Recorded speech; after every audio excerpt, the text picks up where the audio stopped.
You are tuned in live to the Earl Spence versus Terrence Crawford preview show. It's your boy G5 Jeff TV, aka G5, aka 5, aka the Guru. I got my main man with me, Ty Finney, the legend in the building. What's going on, bro? Man, what's going on, man? Like I said, man, I'm on vacation, man. We got a big week, big weekend upon us, man. So, let's get this thing jumping. Yes, sir. Yes, sir. Big shout out to the team, though. Big shout out to Chris G. Big shout out to um Shane. Big shout out to Vlog. I just seen Shane try to jump in here a second ago. Just everybody to just show Ty Finney support, show me support. We are streaming on multiple platforms right now. We are on Facebook. We are also on G5 Jeff TV, of course. Ty Finney's channel is also streaming this. And this should be on Vlog's channel as well. So we're in a lot of different areas. But we have so much to talk about. I know it's a Spence versus Crawford preview show. We'll definitely get into that a little bit. Maybe about 10-15 minutes in, let some people get up in here and get settled. But it's so much to talk about in the sport of boxing. And we just came off of a fight, Cool Boy Stephen Fulton versus Inui. And I haven't seen that dominant of a performance in a long time between two.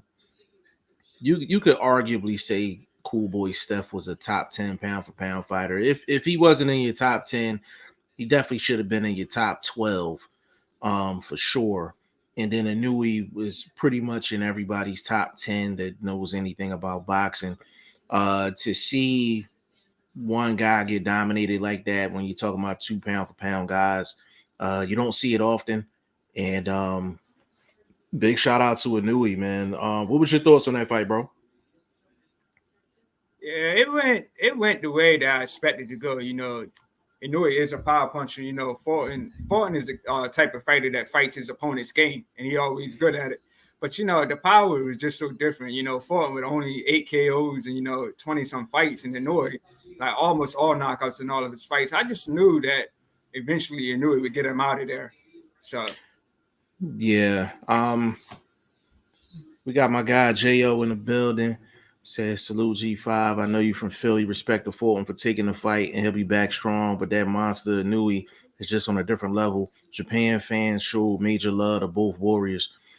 Jo, big shout out to you, bro. Always showing love, man. Big shout out to you. Um, I kind of want to speak on the Japanese fans. Like they definitely from what I seen, they definitely showed Cool Boy Steph a lot of love out there, and it looked like they was very respectful after the fight too. I didn't see anything disrespectful or anything, which kind of shows, like big shout out to that fan base.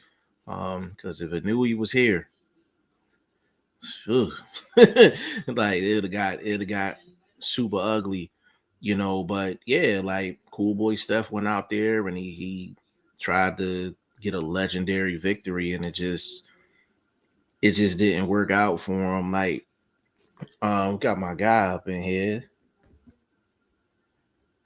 We got International Shane in the building, running up some steps or something. I don't know what's going on, but he ain't been on here in a while. Unmute, bro.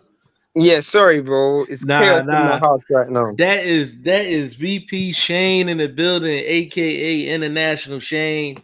You know what I'm Jeff saying? had me in a ban for a while. He's banned from the channel. What's up, legend? How you been? Hey man, everything good, man. Everything good. We I'm just happy to be back at home, bro. hey man, back at I'm happy home, to be back man. at home, bro. Yes, I've VP been on all Shane in the these other building. podcasts, but this is where I belong. Yes, sir. Yes, sir. You know what, bro?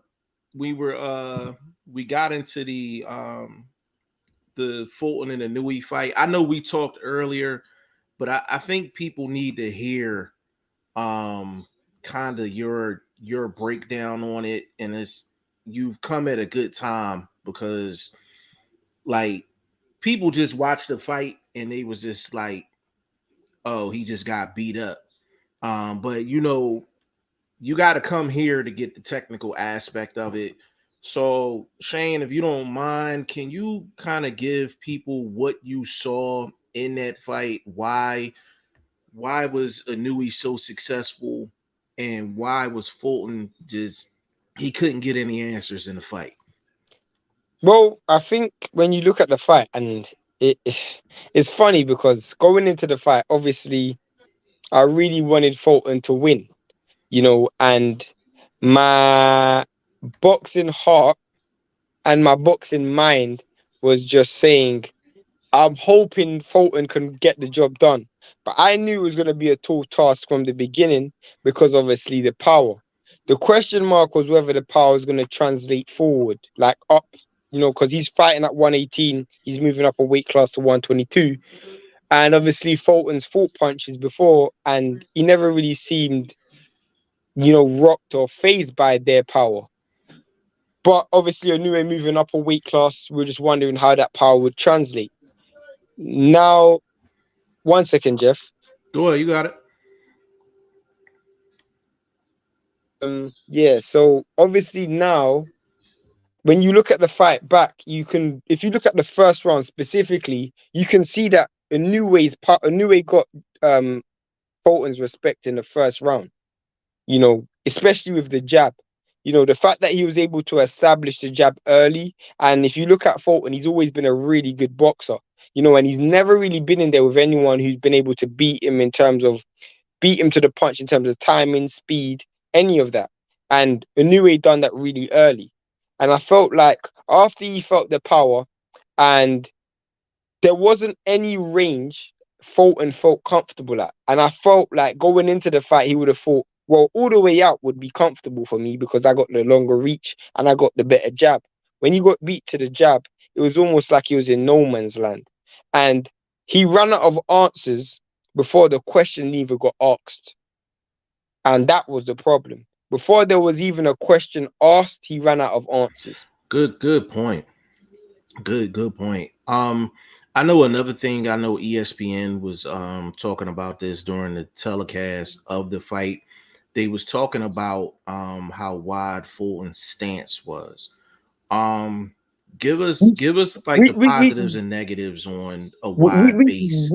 we, we spoke about this off camera. So Hmm. anyone who understands the technical aspects of boxing, Floyd always used to have a wide stance, Hmm. and when you have a wide stance, no matter who you are, anyone who's watching this, they can literally practice what I'm about to say. Go out and have a wide stance. Naturally, when you have a wide stance, you have a lead foot and a back foot.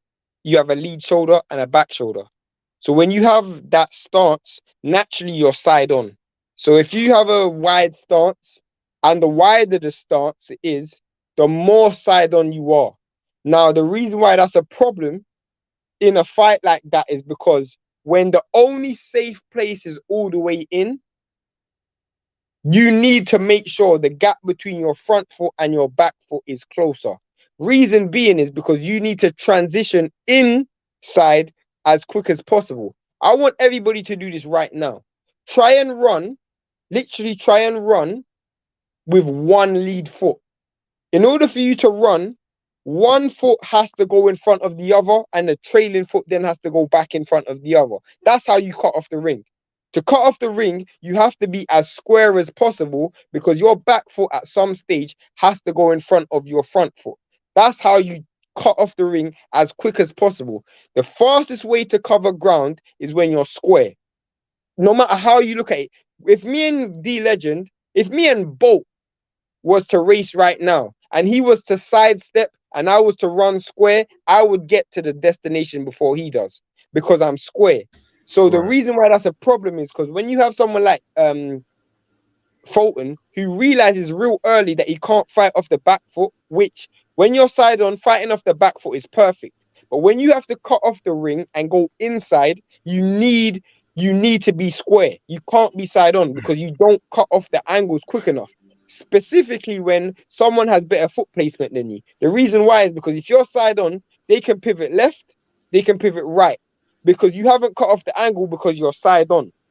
Mhm. You have to be square when you're walking someone down. That's why when you look at someone like Joe Frazier, one of the best walk down fighters of all time, they walk down behind the high guard and they're square all the way through. Sean Porter's another one. Manny Pacquiao's another one. 90% of the time they're square. Whereas Fulton, when he realized that the fight was only safe all the way in, he should have went square up instead of side on. And that's just the technical facts of it.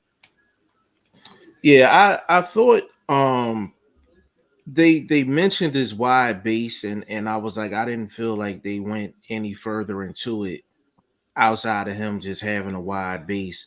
But when you're dealing with a fighter that has a wide base, the most important thing is how quickly do they transition out of the wide base. Facts. Like that's just their base position. So if you have a wide base and you transition slow out of your wide base, you're gonna get caught a lot. Especially at So mid range. Especially at mid range. especially at mid range. So Fulton first 2 rounds, you can tell he was just trying to figure distance out, speed, power. He had no intentions of doing anything offensively. He was just trying to fill the situation out. Pretty much after round 2, he tried mid range, and it was bad. It was really Fireworks, bad. bro. It was bad, and I didn't know Inui's foot quickness was that quick. And I'm talking getting from point A to point B without kind of telegraphing the Facts. movements as is really good because like take a Lomachenko for example, his footwork is so good because I'm like you can't watch him on film and really telegraph where he's getting ready to move. Everything looks the same. Everything looks the same. The Nui feet was so quick that he made that wide base of Stephen Fulton a detriment more No, than anything. definitely. And you know why Fulton suffered that like even more was because obviously of the fact that he doesn't have the punch power to get the respect. Yeah. Now, for me, someone like a Niue is like a steam train. You need to do something to stop that steam train because they're just gonna build up momentum. You know, like you got cars that go from 0 to 60 in a certain amount of time. A new way is like that. You need to put something in their weight early, and Jeff speaks about this all the time, admission fees. Now, Inoue didn't mind what range he fought at because every range he fought at, he knew that even at the very worst, if Fulton was able to hit me, you can't hurt me. And that we saw that real early. That's a fact, bro. 100% facts. The thing about it is a lot of people talked about the size difference in the fight, and I really didn't think much of it because I'm like Fulton doesn't fight like a big guy. Like he doesn't Right. fight like a big guy. Like it's plenty Not of at all. fighters that use their there's plenty of fighters that use their weight and it's a big thing in terms of their game planning and things like that.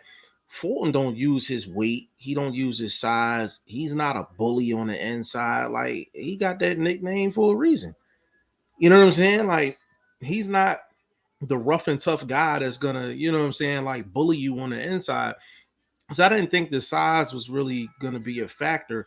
It was really the I thought actual. I see. The thing is, I thought it was similar to the situation with Usyk and AJ. I thought the issue that Inoue was gonna have was that moving up a weight class, Fulton's punch resistance was gonna be better than the fighters he's fought before. Similar to when Usyk fought dudes at cruiserweight. Your punch resistance fighting a dude at a higher weight class was gonna be higher, but that wasn't the case. Yeah, yeah. Legend, I like watching the fight. When did you I guess at what point in the fight you was like you just was just like I don't think Fulton's gonna be able to do anything with this dude. My Like uncle's after here. My uncle's here. He said first round. He said afterwards in the first round. What legend? What you think? Like, yeah, what round you was just like, yo, I don't think he gonna be able to do anything. once I seen the blood coming out the nose and the mouth, I knew he was just gonna. I just knew he was gonna have trouble from that point. And that was early. That was like second round, I believe. Once I seen that blood come, I knew he was gonna have trouble, man. I would say after round three, I was pretty much I was convinced that Fulton was going to lose the fight. And that was before like he really started getting them hands put on him. Like I knew he was still in the process of setting The, stuff the, the, up. the, the reason why you didn't need Inoue to flick that switch is because Inoue got into a rhythm. And fighters at that level, when they get into a rhythm, it's really difficult to offset them. Yeah, and to add this on too, and this is all technical talk.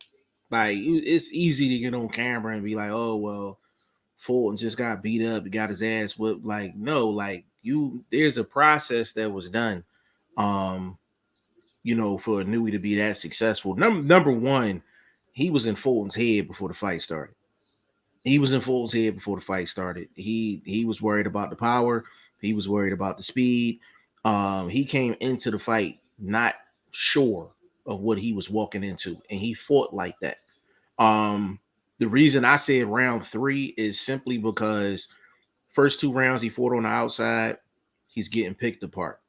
After that third round, he tried to get mid range, and he was just eating stab jabs to the chest and the stomach. Do you know what I feel like?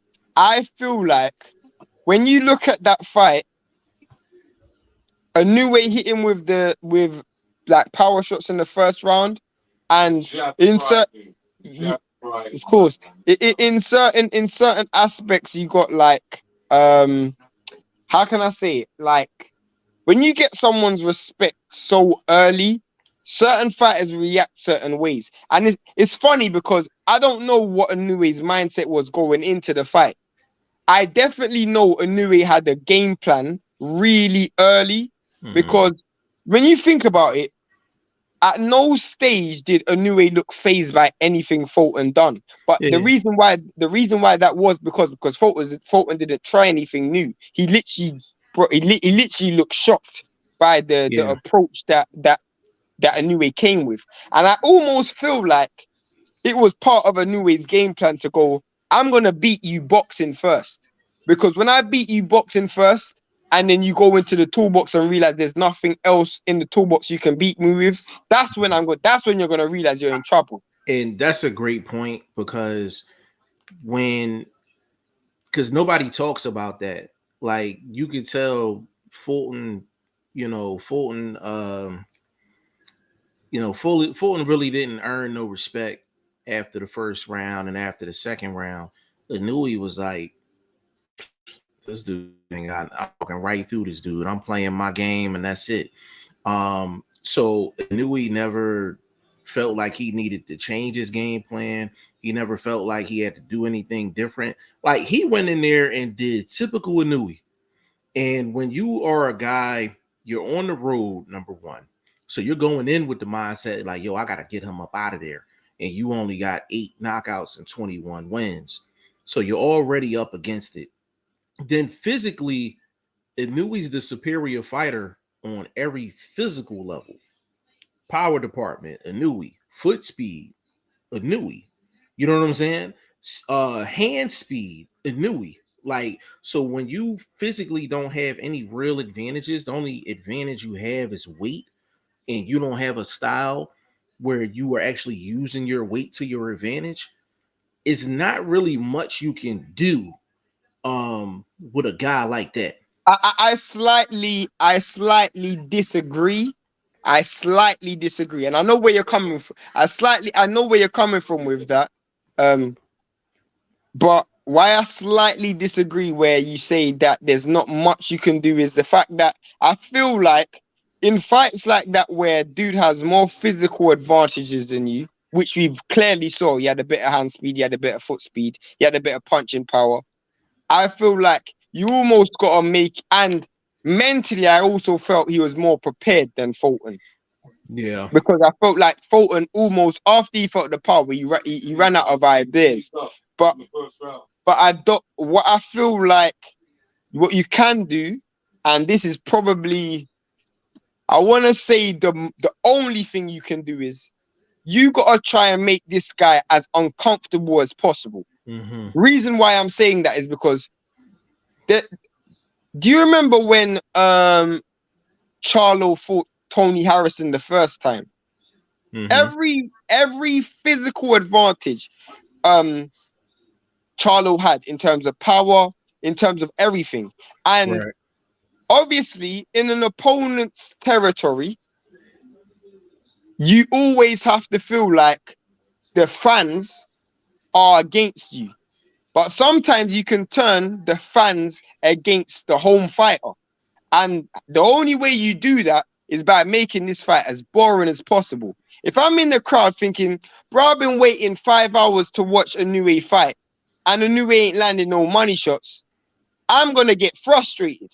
And as Inoue, you might start hearing some boos. You might start hearing some, the crowd go, you might hear some friction in the crowd, and Inoue might start getting desperate.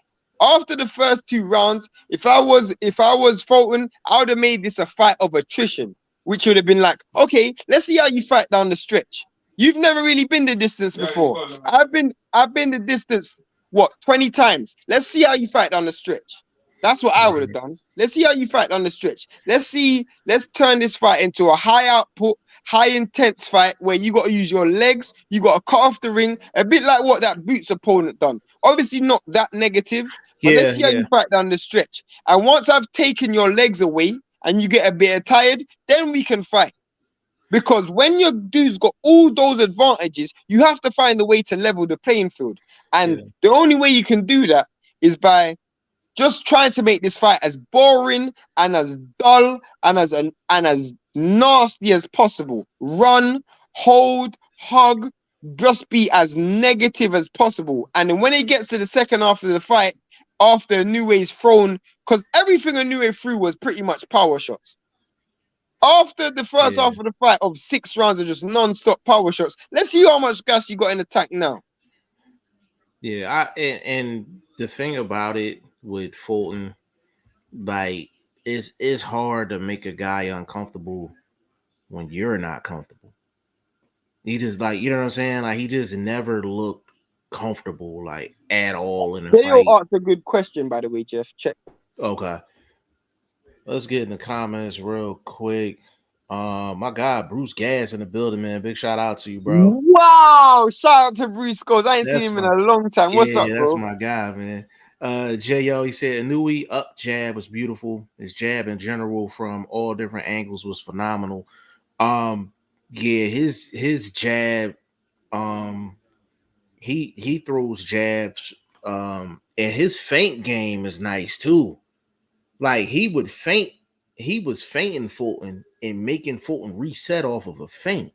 Every time, bro. So, and I was so frustrating because I'm like, you have to be first and last because the dude's faster than you. So you can't allow the feint. He wasn't first once in the fight. Not once. Not first, not one time in the fight. Everything was reactive. He didn't try to make anything happen. He never tried to initiate because he had the speed. You're so afraid of the power. You're so afraid of the power. It was crazy. Go ahead, bro. Go ahead. Now, I was comparing this fight to Virgil Ortiz and McKinson. I was thinking it was going to play out like that, but McKinson was letting his hands go. Like, he wasn't afraid of Virgil Ortiz's power. He was taking the fight to Virgil Ortiz until he got stopped. Right. Like, Fulton did nothing like that.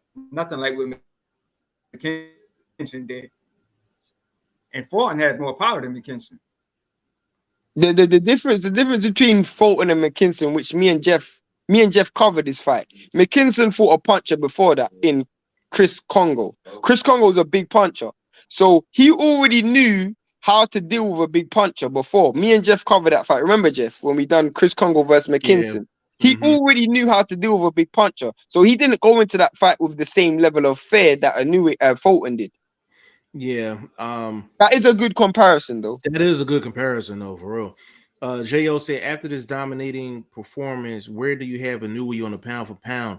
I see him getting undisputed at 122, moving up to 126, and maybe a Robisi could beat him, but Inouye is definitely going to be the favorite. He's number one. He's pound for pound number one. Even after Crawford and Spence, for me, he's pound for pound number one. Because the reason why I say that is because there's one thing moving up a weight class and beating the best in the division. There's another thing moving up a weight class and destroying the best in the division. It wasn't even close. There was like 2 levels between them. And the thing with me is why I say he's pound for pound number one is because there's no one at his weight class, whether it's 118 or 122, that is anywhere near him. At least with Crawford and Spence, they're transferable. Their ability is, it is 50-50. That fight wasn't 50-50. That fight wasn't even, I can be honest, that fight was a 90-10 fight. And I'm being generous to Fulton because I didn't even think Fulton won 1 minute of that fight. He's pound for pound number one. Legend, where you got him at, bro? Yeah, I would have to wait to see until a Crawford and Spence fight. If whoever wins between Crawford and Spence, I got that number one pound for pound. But I know he's definitely in that top list too.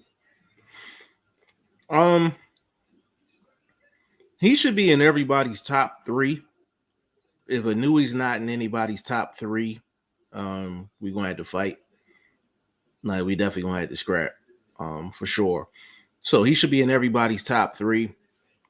Now, if Crawford wins Saturday, I would be hard pressed to put Inouye over Crawford for this reason. Crawford, of course, he would be undisputed, 2 different weight classes, and he would have beaten the top guy at 147, the considered top guy at 147 over the past couple of years. But if Spence beats Crawford, I don't know. But the reason why my asterisk is there, like this is why my asterisk is there on why I can't put Crawford ahead of Inouye if Crawford beats Spence was because for me, Crawford acclimatized to the weight class. He's been at the weight class for 5 years. Inouye said, I'm moving up and I'm fighting the best at this weight class. And it wasn't even close.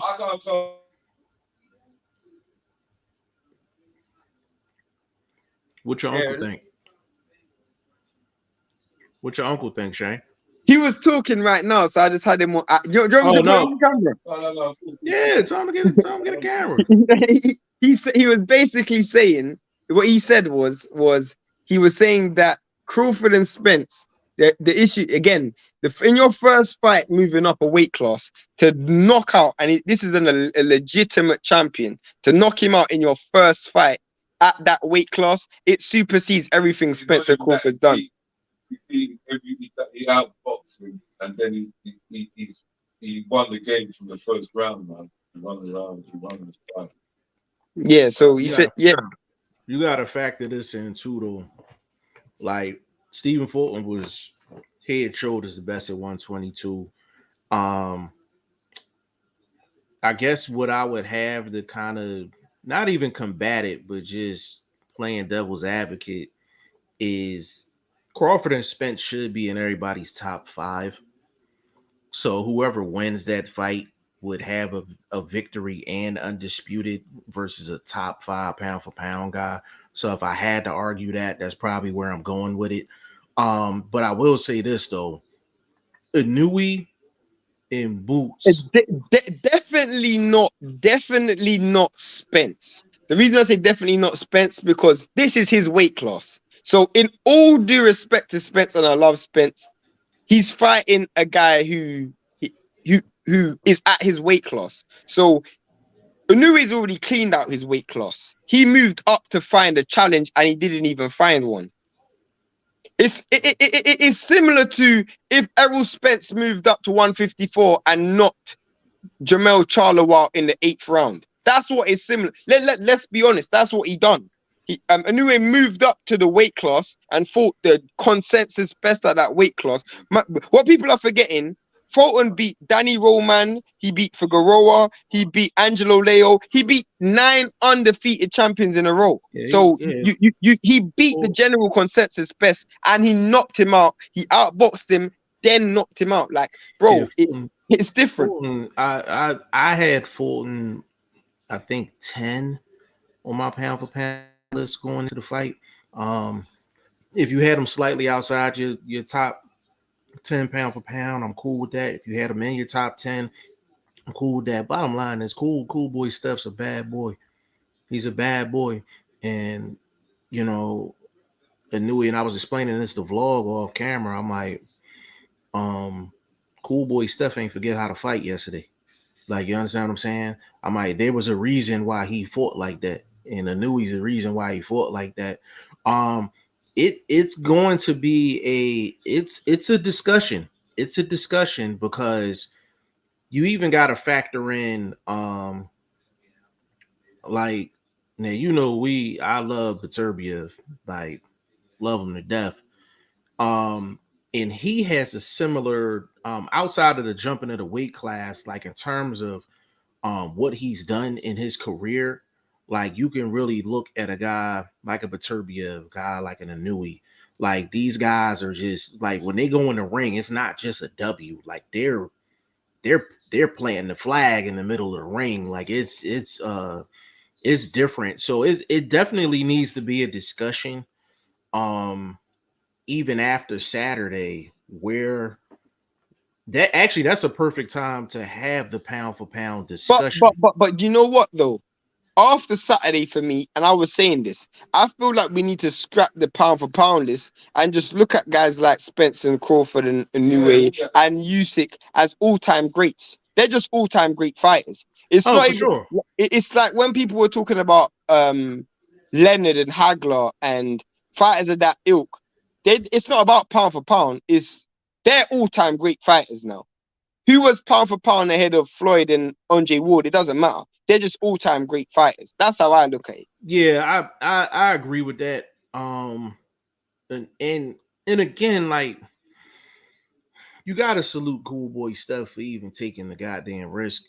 Like, and there was another thing that actually Adrian Broner, he made a statement like earlier today, like on social media, and he was like supporting Cool Boy Steph, and he was just like, well, a lot of black celebrities have come out in support of Cool Boy Steph, which I respect. But but it was one thing that Broner said that it was kind of a head scratcher. But he was like, people, talking about Cool Boy got knocked out and this, that, and the third, and like these people never been inside the ring, never took a punch. I'm like, but I know what my eyes saw. He got knocked out in the fight. Like, I'm like, what's wrong with highlighting what actually happened? Like, you feel what I'm saying? Like, Broner got knocked down in the Maidana fight. He got up though. He lost that fight, but he showed a lot of heart. Like, you understand what I'm saying? I'm like, people feel like because you've never been in the ring before, you can't actually talk about what actually happened. Like, I don't understand that. I actually found it's funny because I watched that fight and I thought that fight reminded me of Adrian Broner versus Mikey Garcia, in the sense that he got hit with a shot and for the whole fight he just kept his hands in his pocket. Yeah, and there was no offense from Stephen Fulton. From once he felt the money shot early, but it was limited. And I know a lot of people say that obviously he was in there with a great fight. And I know you said you got to give him credit for taking the challenge, but at the end of the day, he's a champion, so he has to fight the best available opponent. And Inoue was the best available opponent. So whilst I respect him, he was supposed to take on the best available opponent, and he fell well short.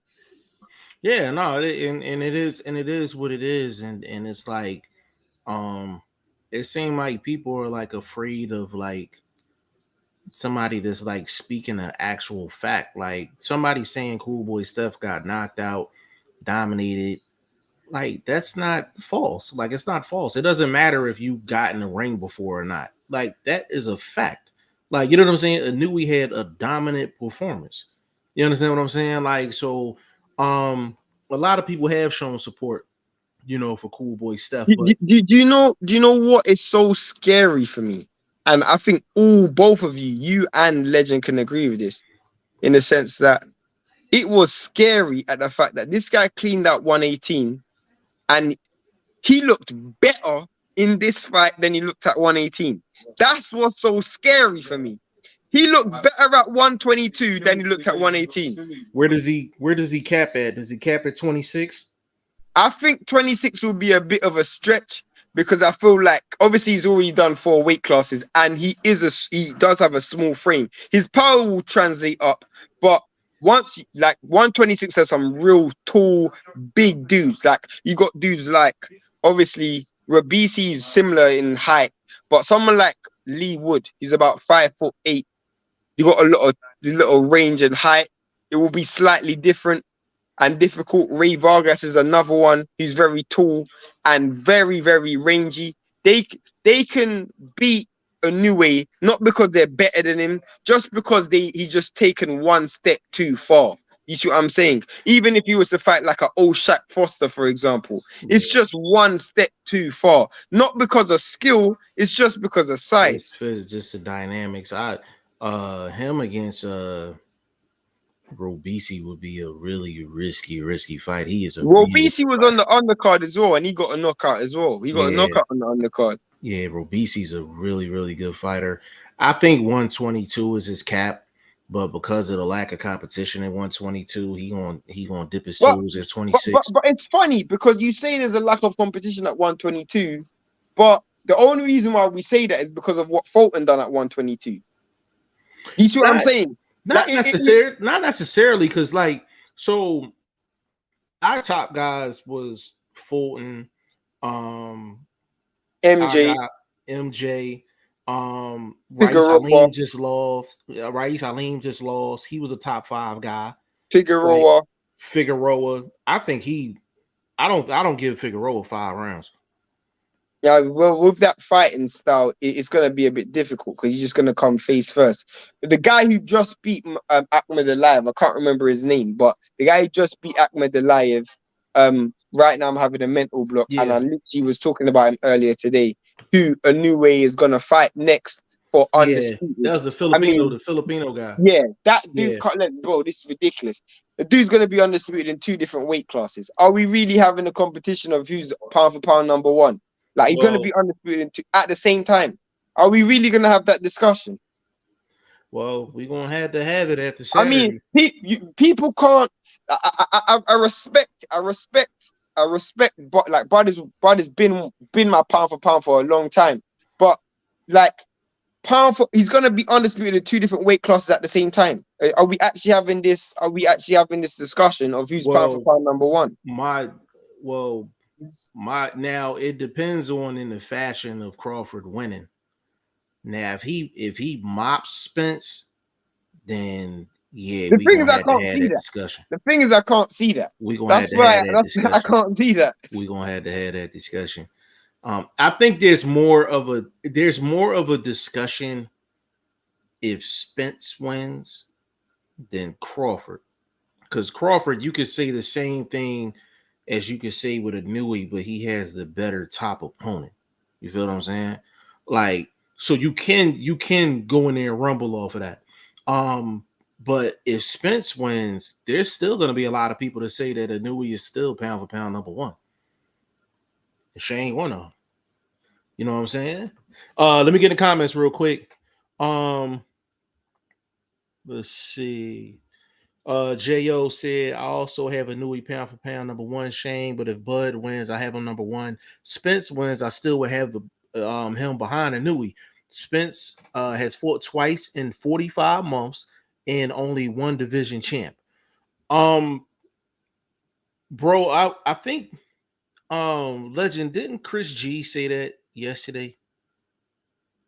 Yeah, I think it was the multiple weight classes was big for him. Yeah. Hey, so what is Shane prediction for Bud and Spence? Is he going for Spence? If I know Shane, he's probably going Bud. What did you say? What did you say? Sorry. What's your prediction for Bud and Spence? Who you going for, and like how? If you put a gun to my head, and I said this earlier today, if you put a gun to my head, I'm gonna say Crawford, but I genuinely don't know. Like I genuinely don't know. Like I can do tape, but I can see where Crawford wins by stoppage and knockout. I can see how Spence wins by knockout and points. So genuinely, I'm completely 50-50. And I don't know who I think's gonna win. But if you put a gun to my head, I'll say Crawford. I'm going for. I hate to say it, man, but I'm predicting the late Crawford stoppage. But you know, somebody brought up a good point. He said this man been in one of the worst car accidents. Ain't nothing gonna stop him. Like that was a bad accident. So you factor that in. He's been in a bad accident. Now he can take a punch. No, bro. He definitely can take a punch. Yeah, I mean, I brought up an analogy. Whoever doesn't follow me on Instagram, go follow me on Instagram. I said this early. I said this before. I said I compare it to two mathematicians. You got one mathematician in it who 9 times out of 10 they're going to give you the right answer to the equation without even giving you the working outs. They're not even going to need to show their working outs, just mental arithmetic.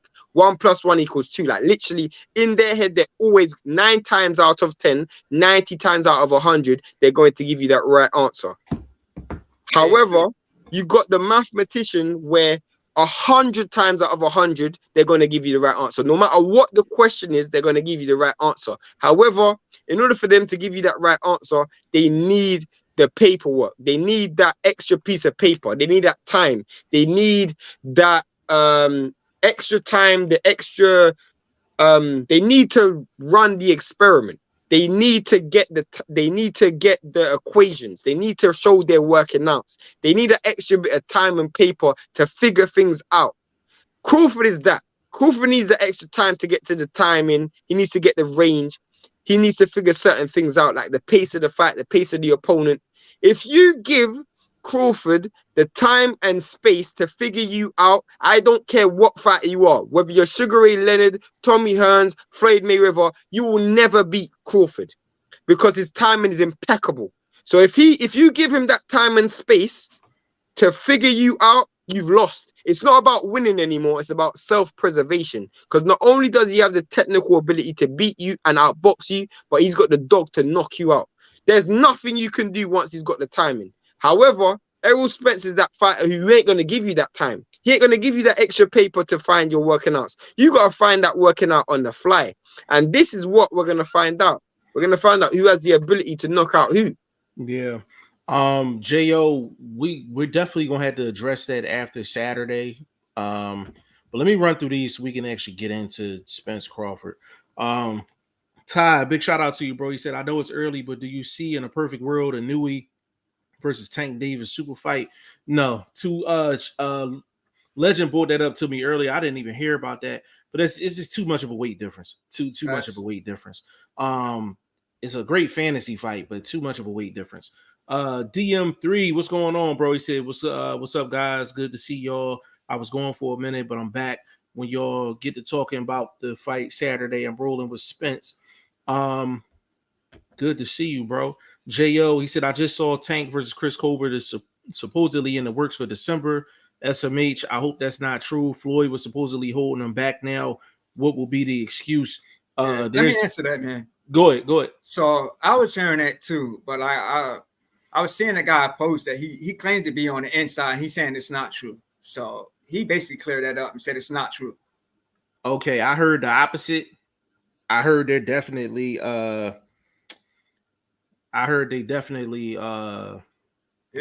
negotiating. Well, I don't know if it's gonna happen, but you heard it's true. You heard it's not true. You heard it's not true. You heard it's true. Yeah. And I heard nothing. So I'm banging it. I didn't hear anything. Yeah, bro. we'll talk. We'll discuss that later. DM3 said, I think Spence will do like Marvin Hagler did the Hitman.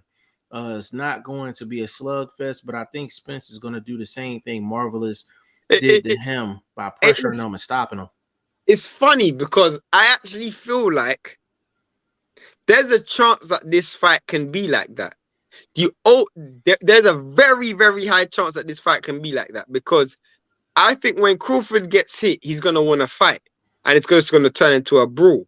So I feel there's a very high chance it's going to be like that. The only difference is I think Marvin Hagler's punch power was a massive playing factor in Hitman getting knocked out. Whereas I think Errol Spence has got more of an accumulative punch power. He's not got that single shot that will just ice you out. So Yeah, I think I'm really. Let me get through this last comment because I'm really going back and forth on who I'm going with. Jo said, yeah, Bud versus Spence is a true 50-50 fight for me. I'm so split. Bud can give away early rounds, in my opinion. I just can't see Bud stopping Spence. I so I'm like Shane on this one. Like if you ask me to make a choice, gun to my head, I'm going Bud. But Bud has a lot of moments where he kind of throws the technical stuff out the window. And he does it quite a bit. There's a especially at bigger 147. yeah, there's a bigger price to pay when you do that and you got Spence standing across from you. And another thing with Spence has a way of making guys keep their hands in their pocket. He does that a lot. Like I'd have never thought in a million years, even though it was a weight difference, I'd have never thought in a million years like Mikey Garcia is gonna have his hands in his pocket. You understand what I'm saying? You take a guy like Ugas, he had moments, but for the most part, he had his hands in his pocket. You know, like Spence has that.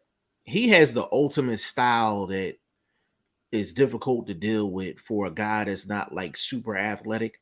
Like that southpaw boxer puncher, strong puncher is very difficult to deal with. The, Very the, difficult to the, deal with. the problem with why what you're saying is so true is because for all the boxing ability that Bud has over Spence, Crawford doesn't have the better jab. No, Errol's got the better jab. Errol's got the better jab. And that's the problem. Because for me, I know Bud has that mind switch where he's just gonna turn it into a brawl. But the fact that Spence has got the better jab, the only thing that I think is gonna counteract that is because I think early on in the fight, Spence is gonna load up on body shots. And Jeff says it's 100 times out of 100. Exchanging body shots with headshots, you don't get a good exchange rate from that. And that's why I feel like Spence has got a good chance of winning. Because Bud has got amazing timing.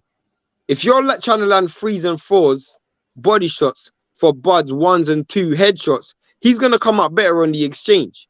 And he's gonna come better out on the exchange. And that's why I think it might be a bit too much for Spence, especially down the stretch, because I personally think Bud is the hardest puncher Spence has been in the ring with. Hey, let me ask you this: where do you rate Spence's chin? Like we seen him lose the mouthpiece to Ugas, and I don't think Ugas capitalized on that yet. He didn't take advantage. Like Crawford see him hurt, he gonna go on for the kill. That's a fact. So, like, where do you rate Spence's chin? He's got a good chin, though. He definitely has a good chin. I thought that was more of a lapse in concentration. I would say he's got a better chin than Crawford. He loses his mouthpiece quite a bit, though. That's because of the car accident. I was going to say that's post car accident too. You never seen him lose his mouthpiece pre car accident. I mean, we saw Crawford hurt against Gamboa and against Kavalauskas, so I would say Spence probably has better punch resistance. Yeah, I think Spence has better punch resistance too. Man, this is really like a 50-50 fight because there's only one way Bud can fight, and I would be like he's clearly winning. but I just don't see him. I just don't see I don't him. see it. I don't I don't see see it. the And Postal fight. The way yeah, he fought against Postal. if he fights Spence the way he fought Postal, I can see him winning like 8-4. I can Fact. see him winning 8-4 easy. I just don't think Bud is going to do it. I just Nope. don't think Bud is going to do it, which means he's going to leave Spence with opportunities. And Spence is extremely accurate. He's one of the most efficient fighters in the sport. Like he don't waste shots. He don't Nope. waste shots either. And I feel like Bud gets a lot of guys in trouble because they waste shots. Spence ain't wasting no shots. He ain't wasting no shots. And I think Bud can't give up early rounds. Like he can't go into round 5 down 4-0 or 3-1. Because then that's right down Spence alley. Like that's right down Spence alley. Because I think Bud is gonna spend the first 2 rounds trying to figure out which stance he's actually gonna fight in for the whole fight. And of course, if you want to break it down from a technical standpoint, obviously nobody's ever done it, but you have to do something with Spence jab. I, Spence has a top 5 jab in the sport. I You have to actually do something with it. disagree. I think for the first time ever, we're gonna see Crawford fight Southpaw all the way through the fight. Is that best for him though? The reason why I think it is because Spence isn't used to fighting Southpaws. All right, Spence's Southpaw jab versus Crawford's orthodox jab, bro. It's one-way traffic. It's one-way traffic, bro. Spence will kill Errol. Spence will kill Bud. So and I know, bro. Bud, whilst Bud is a dog, he knows this, bro. There's no way he don't know this. He knows this. He's gotta go Southpaw all the way through the fight. well, and if the thing about that, right? So for my new boxing folks, so Bud goes, orthodox and southpaw. So if Spence right hand is in front, if Bud is fighting southpaw, his right hand is going to be up in front, which is basically is equivalent to orthodox basically. With Bud fighting conventional, and this is just something I just saying in terms of tape, Bud does a very good job of taking away people's jab by actually pawing with them before they even throw the jab. If that's his game plan, it's probably better off if he's in the orthodox spot. Now in terms of Spence is going to have to, if Spence wins this fight, he's going to have to show me, he's going to have to do this. And I think he's going to do this for the first time in his career. Spence, 95% of the time, his combinations start with a jab. If he's going to have ultimate success in this fight, he's going to have to show that he can actually get success offensively without being jabbed first. Because I think Bud is so skilled inside the ring that at times he's going to take away that jab. He's not going to take it away the full fight, but it's going to be spots and pockets where he's going to take away that jab, just pawing at the jab with him. So if you're trying to throw your jab out and somebody's meeting you halfway and they just that's why I'm more confident that Crawford has to go with southpaw, because anybody who watches Crawford southpaw, when he's southpaw, he really don't lead with the jab, but because his strongest hand is his right hand, so Spence's strongest hand is his left hand. His power shot, his money shot is his left hand. Crawford's strongest hand is his right hand. So every time you overcommit with a jab and you miss, you're going to walk into a lead right hand from Crawford. And majority of the time, that's the power shot. That wide slapping right hand from Crawford, that's what you're going to have to worry about. And that's what Jeff's talking about, taking away that jab away from you. In the fact that when you miss with your jab and you see a slapping right hand come over the top of that orthodox southpaw jab, then you're going to start checking your shots. Yeah, I think to be honest with you, I haven't seen Bud fight multiple rounds orthodox in a long time. I don't even know how his orthodox game is. To be honest with you, you run his last. He was about he fought orthodox for about 3 rounds against Porter. He fought orthodox against obviously he fought orthodox against Victor Postal for long periods of time, but that was because he was walking Postal onto the He was onto walking the him into backhand. shots. Yeah. So obviously that was a bit different, and obviously Postal had longer range than him, so he was walking him onto punches. But obviously, the last fight we saw against Avanesian, he fought the whole fight southpaw. Right. Against Amir Khan, he fought the first few rounds in orthodox and then switched to southpaw. I just think he knows in this fight he can't switch. He has to fight southpaw all the way through. Yeah, because that's what he's most comfortable with. At the end of the day, like Yeah. he hasn't fought orthodox for a whole fight like in the longest. What So chicken? you know what I mean. Let me see. I wasn't even here.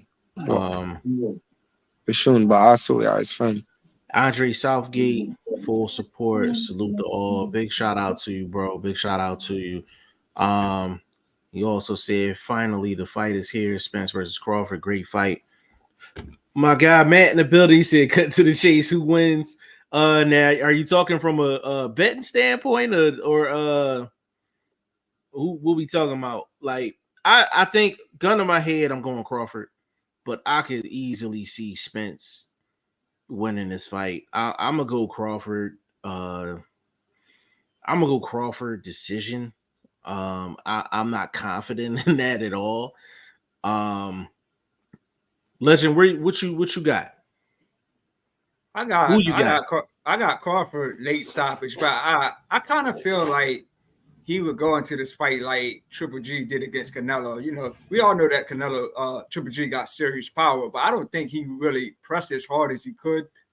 Like when he fought the guy, when he started fighting guys with like power, like Danny Jacobs and Canelo, I don't think he pressed as hard as he could. And I feel like Crawford may not press as hard because Spence got power, but I think like once he makes the adjustments, like once he starts getting to the later rounds, filling them out, I think he just will start letting his hands go and he could get a late stoppage. So I'm going, Crawford probably about like 10-round stoppage. Do you know why it's so difficult? Because every time Crawford's ever flicked that switch, he's always got them out of there. Remember when he got hurt against Gamboa, he flicked the switch and he's like, yeah, forget this. I'm going for it. He knocked him out. It's over. Same thing with Porter. He found out he was down on the cards. He's like, what? I'm down. Flick the switch. It's over. Same thing he done with Kavalauskas. Kavalauskas dropped him. Well, it wasn't counted as a drop, but whatever, it was a drop. And straight after that, he knocked him out. It's over. When Crawford flicks that switch, he normally knocks the dude out and it's over.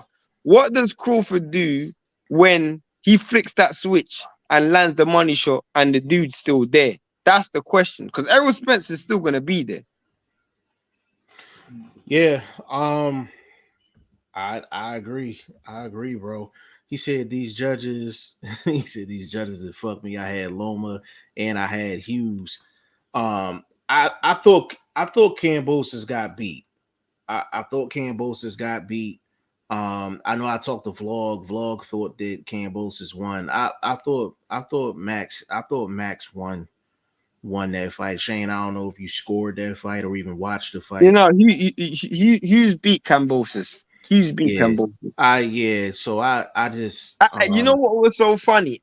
I watched that fight and I actually felt that Kambosos knew that there was going to be some home cooking. Like he almost felt like, I don't have to win this fight to win this fight. Good point.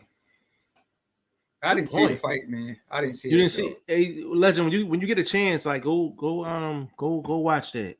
Go watch that and score it if you got a chance. I thought it was a clear fight to score. I didn't see it wasn't too many rounds where I was just like, I was pretty straightforward with my scorecard. But Matt, I hear you, bro. I hear you. Southgate said for sure Buzz seems to do better going southpaw. Yeah, he's probably gonna go southpaw the entire fight because that's just what he's comfortable doing. If he goes orthodox, it might be for like a 30 seconds to a minute. Jay Banks in the building. Big shout out to you. Big shout out to you. He said betting. I mean, if Spence is like a plus 140, 150, then you gotta go with Spence just off the money. You know what I'm saying? Like just off the money.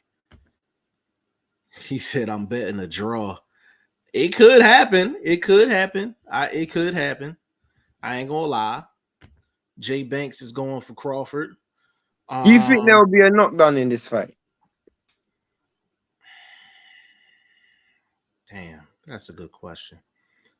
I'm gonna say yes. I'm gonna say I do yes. too. I do too. I now if is it gonna be clean? I don't know. But I could see one of them questionable knockdowns where there's a punch slash balance issue. You know what I mean? And they count it as a knockdown. I could see it. I could see it. I could see it. We all from. He said, "No way can Bozo won." Yeah, that was terrible. I want to apologize for you for having money on that fight. That was terrible. At a vlog gonna have to explain himself too, because I don't even know why I listen to vlogs sometimes. He's like he said he thought Cambosis won by like 1 or 2 rounds, but I forgot he had money on the fight. I can't listen to him. You know what I'm saying? I can't even listen to him. Andre Southgate, both guys can win by stoppage. It should be an interesting one for sure. I'm on the fence. I can see it going both ways. I'm with you 100%. Southgate. I think my two main questions is when Spence hits Bud with the money shot, which he will at some point during the fight. It's going to happen. What is Crawford's reaction? Because I'm like, he's never been in a ring with anybody as strong as Spence. What's going to happen when he get hit with that money shot and vice versa? Those should be the first two questions. The thing is, I know what both fighters are gonna do. What's that? Bro, they're gonna have it. They're just gonna go to war. No, I agree with that. I'm talking about that initial first money shot in the fight. How are you reacting? How's your body reacting? That's gonna tell me a good amount. Because for example, if Spence lands a money shot within the first 2 rounds and there's a stank leg or something from Bud's gonna have problems the rest of the fight. Now, if Bud lands something on Spence and Spence is a little rocky, I'm looking for that first 3 rounds. Whoever lands the money shot first, I want to see how the other person reacts. And I'm talking about their legs. I'll be more worried for Spence. You know why I'll be more worried for Spence? I think it's Let me tell you why. Let me tell you why I'll be more worried for Spence. Because Spence ain't got plan B. Spence is plan A all the way through. If he gets caught with a money shot and gets hurt, he's pretty much screwed. Because at least Bud can run and box and keep it moving. Spence ain't got that in his repertoire. If Crawford catches Spence with a punch and hurts him, bro, it's gonna be one-way traffic. I'm telling you. Well, the thing about that, bro, if it's the other way around and Bud doesn't react well, he could move, he could run, but he may not be moving and running at a normal pace. And you know, Spence is one of the best track down fighters in the sport. But at least he's got that. What does Spence have? I agree. Hey, But let me ask bro. this: Do you think Crawford got the same legs or footwork from a couple years ago? Do you think he would be able to move good for, like, if this fight goes to 12 rounds? Do you think he would be able to move good for 12 rounds? I can answer that. I think at some stages in this fight, I don't think Crawford can move for 12 rounds because he won't win. I don't think he at some stages he's gonna have to hold his feet, but at some stages he's gonna have to move. He's gonna have to do both. I don't think his feet needs to be as good as it was when he was at 140 in the sense that just constant movement, because I feel like that's not the style that's gonna win you this fight. But I think it's good enough to win the fight against Spence, because Spence, for all his foot placement ability that he has, he doesn't have the fastest transitional foot speed. Yeah. Yeah. I don't think to answer the question, Legend. I don't think Bud wants to move like he did at 140. That's a problem as well. That's a good point. Yeah, like I don't think he wants to. So that's why Shane and I were saying earlier, like he can make this an easy fight if he fight like he did against Postal. But he's not gonna fight like that. He's not gonna fight like that. Like in Bud's mind, he thinks he's better than Spence. He thinks he's bigger than Spence. He thinks he's stronger than Spence. Thinks he's faster than Spence, and he thinks he's better than Spence in every aspect. So he's gonna go in there and try to prove to everybody like that's exactly what it is. Like he's gonna do less moving than I would like. You know what I'm saying? Which is gonna make for a very entertaining fight because Bud is gonna give Spence opportunities to, to be successful. And be clear, like Spence is physically the stronger guy. Like, let's be clear, he's more the natural 147. Spence could probably fight at 160 right now if he wanted to. You know what I'm saying? But with Bud, I do think there's a talent gap. Like I think Bud is clearly the more talented fighter, and I think he has more dimensions. But a power puncher that's a southpaw that can box is one of the most difficult styles you can deal with in the sport of boxing, and that's throughout history. That's throughout history at the end of the day. You know what I'm saying? But this is about as close to a 50-50 fight as you could possibly get. I can see from a betting standpoint, you would have to go with Spence because he's plus money. He's plus money. Like you would have to go with Spence, but that's for Vlog, even though Vlog not here. But I gotta add that in for Vlog. You know, he'll jump on the stream and instantly start talking about that.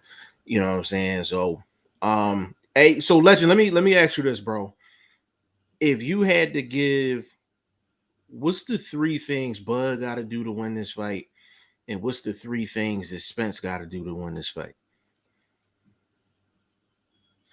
Spence, man, Spence. I would say, like you said earlier about him jabbing, he always have to, pop off with a jab. I just feel that he can't go to the body a lot. I just feel that Bud would counter him. So if I was Spence, I wouldn't go to the body as much. I would see how it works for him, like how it plays out for him in the early rounds. If Crawford is countering him, then I won't keep going for that body. But for me, I feel Bud, he needs to move because Spence got power. So I feel he needs to move, but I don't know what he's going to do. So like for Bud, I would say definitely move. For Spence, I would say not go to the body as much as he think he should. So those are just some things. I 1,000,000% agree with both advices that you gave. I think because I know Errol Spence Crawford's timing is so good, you can't go to the body all the time. So what I would say in addition to this is one thing Spence also has to do is he has to constantly change the speed of his punches. The thing is, we know Spence ain't gonna change we know he ain't gonna change is where he throws his punches from. He's gonna throw it straight down the pipe every time. Everything's gonna be tight, straight down the middle, and he's gonna stay southpaw all the way through. He's pretty much gonna be straight up and down all the way through in terms of where he's throwing punches from. Crawford has the best timing in boxing. So if you're going to be throwing everything at the same speed, at the same range, at the same distance, from the same stance, he's going to get your timing quick. You can't throw the punches at the same speed. You have to vary the levels and vary the speed. So head and body all the time and constantly change the speed. Also, you can't allow Crawford to get into any sort of a rhythm. So very, very early, you got to try and do something to offset Crawford's pace. So if you see Crawford come out orthodox early, you got to beat him to the jab early.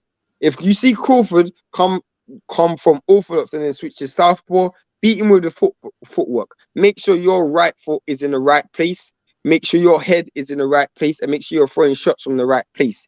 You can't allow Crawford to lay any foundations, because if you allow Crawford to lay any foundations, these fighters like Crawford, once they get your timing, if you either have to have the ability to adjust or you're done. It's over. It's self-preservation. You can't do anything to survive because once they got your time, it's like everything you'll do, they already know you're gonna do it before you do it.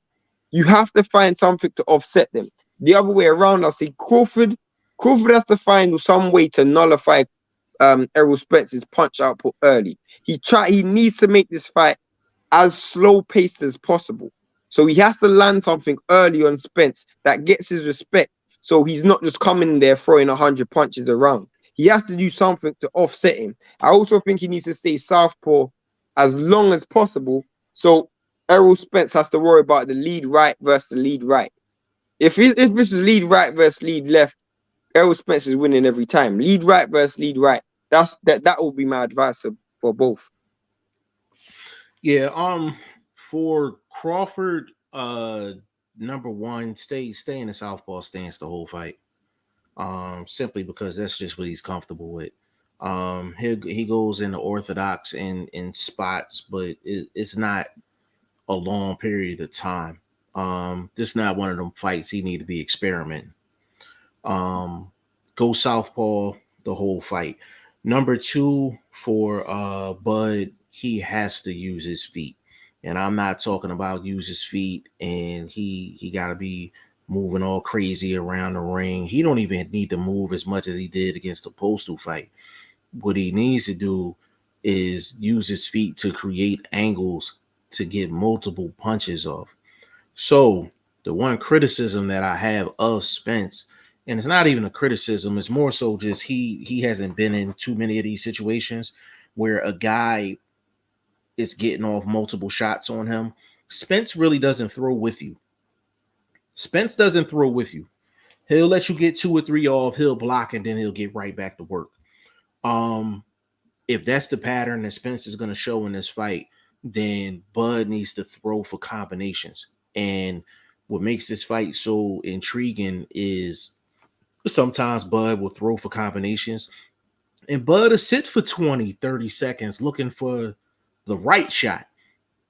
He got to spend less time doing this in this fight. He can't have, the dull moments in this fight. At the very least, he should be throwing for combinations because he knows Spence is really not going to throw with him. That's number two. The third thing with Bud is in terms of the jab for Spence, he has to send something back just to make Spence think. The thing which makes Spence so dominant is that he knows he can get his jab off and he don't have to worry about anything. He's completely comfortable throwing it. Bud has the skill set to throw something back at Spence to where it's going to make Spence think. That wide right hand. That wide right hand. It has to be some type of a hook, something to get him thinking. And he has, I would advise him to, because if you notice, Spence really he won't throw like 3 like fast jabs.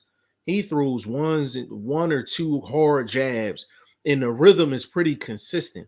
He has to break Spence's rhythm in terms of the jab. For Spence, Spence needs to number one, he needs to cut off the ring. Even if Bud fights in a southpaw stance, he needs to cut off the ring and put himself in position to where he can rip body shots and minimize the actual minimize what's actually going to come back at him. I think that's going to be really important. Number two, Spence needs the he does this all the time, but Spence, he needs to throw his jab at all levels. He needs to throw his jab at all levels.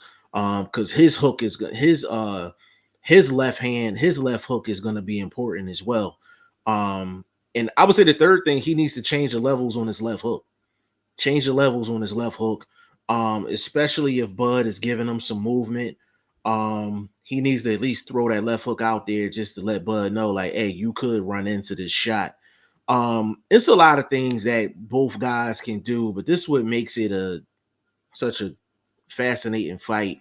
Are you gonna make an outward prediction, Jeff? I'm going Crawford. I'm gonna go Crawford decision. To be honest, I don't see, even if Spence got hurt, I would see him surviving versus getting stopped. I'm gonna say Bud by decision. But um, I I could honestly really see it going the other way. I will say this though, this is the difference between the two. Spence is gonna need some assistance from Bud. He's gonna need some assistance from Bud. It's gonna be spots I in the think they fight. both do. I think they both do. Well, I'm gonna say this. If we both said this is not gonna happen. If Bud fights Spence the way he fought Postal, he don't need assistance. That's a fact. He don't need assistance. But with Spence, for him to be successful, I mean, really successful in this fight offensively, he's gonna need spots where Bud is just not being smart. Like, and he's gonna need those moments in each round. And when he gets it, he needs to maximize those moments. But I feel like Spence needs assistance from Bud to win this fight. But Bud, if he really wanted to just play the ultimate style, he really doesn't need assistance to win this fight. But I don't see him doing it. That's what makes the fight so great. I just don't see him doing it. But Hagler Hearns was the same way though. We was like, oh, well, Hearns is stay on the outside, pop the jab, flash that right hand, have Hagler running in the shots. From a technical standpoint, I'd have been like, yeah, like that sounds about right. But when it got in the ring, what happened? Switch went off. You know what I'm saying? And they fought the way Hagler likes to fight. And I could see that happening too, in terms of just Buzz just not being smart. I think that's gonna happen. I think that's gonna happen. I think that's gonna happen. But I also feel like, honestly, I know the legend brought this up as well. I don't think Bud's punch, Errol Spence's punch power is concussive enough to knock Crawford out clean. It is like over a good period of time. Okay. So I feel like at some stage, Crawford is gonna have to make the adjustment, because if he allows Errol Spence to just land those shots consecutively, then obviously he's gonna get knocked out eventually. But whereas Marvin Hagler had the ability to just lights out Tommy Hearns, I don't think he has that. So I feel like even if Crawford does find himself behind, he does have the ability to readjust and reset himself to get himself back into the fight. Whereas I don't think Tommy Hearns had that ability. Now, I don't think Errol Spence Crawford's going to run. I don't think Crawford's going to box like how he fought against Postal. I genuinely feel like at some stages it's going to be a war. But I actually haven't said why I slightly lean towards Crawford. Why I slightly lean towards Crawford is because I feel like both fighters are going to need to use as much tools in the toolbox, and Crawford has more tools. I agree with that. And that's ultimately why I think Bud would win the fight. I think he just got more tools in the bag. And if Crawford couldn't bang, I would have said Spence. But because Crawford's got punch power as well at 147, that's why I feel like it. And we saw Ugas hit Errol Spence and hurt him. So because of that, I feel like I have to lean towards Crawford. Let me say this real quick. For anybody that says Spence wasn't hurt in that moment, I'm not trying to hear that shit, bro. I'm not trying to hear that shit. Like, it's like they listened to Spence interview after the fight, and he was like, "Oh, I wasn't hurt. I was looking for my mouthpiece." Your mouthpiece was out your goddamn mouth because you was hurt. It got knocked out your damn mouth. Like, I like when people got favorite fighters, like, it don't matter what they eyes see, like they're just gonna come up with something. And I'm like, Spence got a sturdy chin. He got a sturdy chin. But I'm like, when Ugas slapping a mouthpiece out your mouth, and then on top of that, I'm like, the fact that you looking for your mouthpiece in the middle of a fight, we got problems. Like you know what I'm saying? Like, so if Ugas can get Spence's attention, it's pretty clear that Bud has more power than Ugas. Bud is gonna give Spence more angles than Ugas. Ugas fought dumb as hell for dumb as hell. Like he just stood there, was just like, close this phone booth, we gonna make it happen. You know what I'm saying? Close this phone booth, we gonna make it happen. And he's not equipped for that. Like Bud got more tools in the tool bag. I think if it turns into a Yes. chess How long match, I you think on for? he How got. long you on for? How I'm long you gonna on be on for? for a little bit. If you gotta come out, come back in. Just come back in. I'm gonna jump out and come back in. Give me Okay, 20 yeah, I'm minutes. cooking. 20 I'm minutes. cooking, bro. I ain't going nowhere. All right, cool. Yeah, like when it comes down to it, legend, like I feel like if both guys got to figure things out, Bud just has more options to go to if he's trying to figure it out. You know what I'm saying? Whereas Spence is pretty like he's straight to the point. You know what I'm saying? Like he's straight to the point with it. Hold on. We all from said, please post this vid. I'm out. Gentlemen, love listening to the pod. Appreciate you, bro, as always, man. TM3 said, like Dana White always says, never leave it up to the judges. They better KO or TKO the other fighters, so there's no questioning the winner. You know what? I DM3, like I talked to Legend about this like off camera. I'm like, when it come down to fights, I'm more concerned about the ref now than the judges. Cause like the house fighter, just in general, like the house fighter can get hurt, they won't do nothing.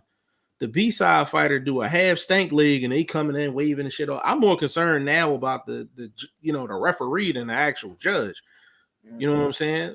What Do you we got, know who Legend? the ref is? Do we know who the referee for this fight is? You want to guess? Don't say Harvey Dot, man. He's the ref. I think so, yeah. Wow. I think it's Harvey Doc. I think it's Harvey Okay. Doc. Yeah. Right. Let me see. Somebody confirmed that in the chat too. I'm almost sure it's Harvey Doc. Todd said, do you see a possible trilogy since we know a rematch clause is gonna happen? I can see it. I can see it. I can see it. And to be honest with you, Todd, it depends on how the numbers do. If the numbers, now the sad thing about it is this fight's probably not gonna do more than Tank Ryan. That's probably the facts. Which means there's a problem in boxing. No, you understand what I'm saying? Like there's a real problem in boxing, and I'm like, you got the two top guys in the sport. And I always said black fighters don't get fully supported financially. They're like hood legends, but there's no money involved. Like, you know what I mean? It depends on how this first fight does. Like if it sells 1,000,000 or close to 1,000,000, they're gonna make sure this does a trilogy.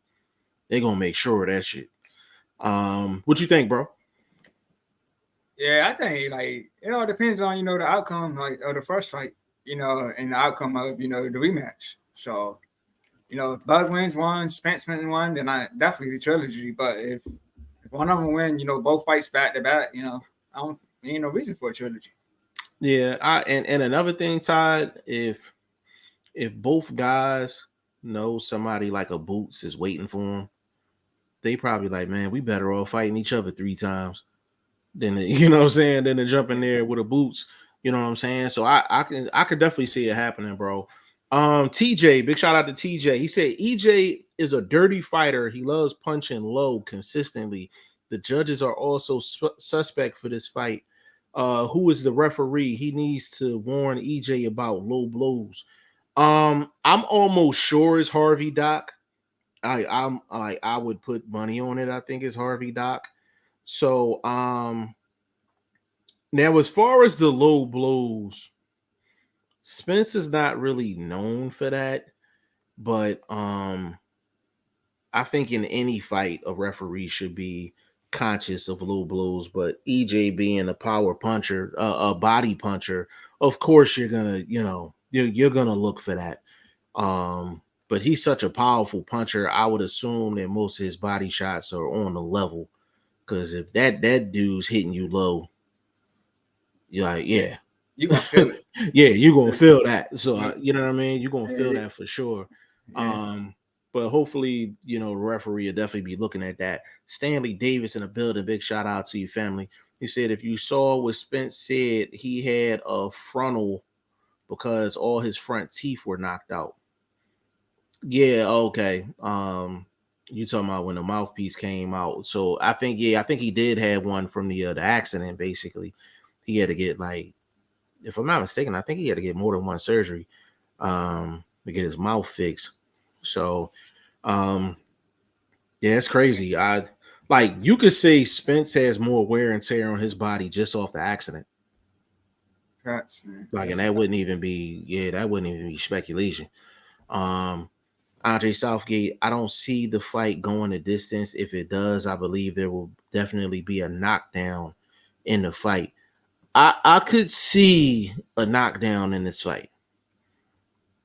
You can you see a knockdown in this fight, Legend? yeah, for sure.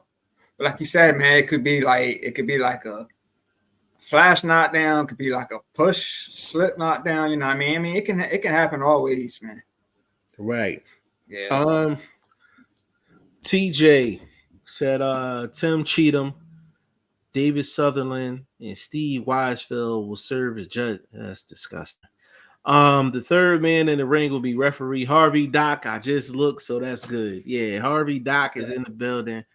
I can't say too much about Harvey Dock because I actually want to interview Harvey Dock. So Harvey Dock, if you're listening, your boy want to interview you real quick.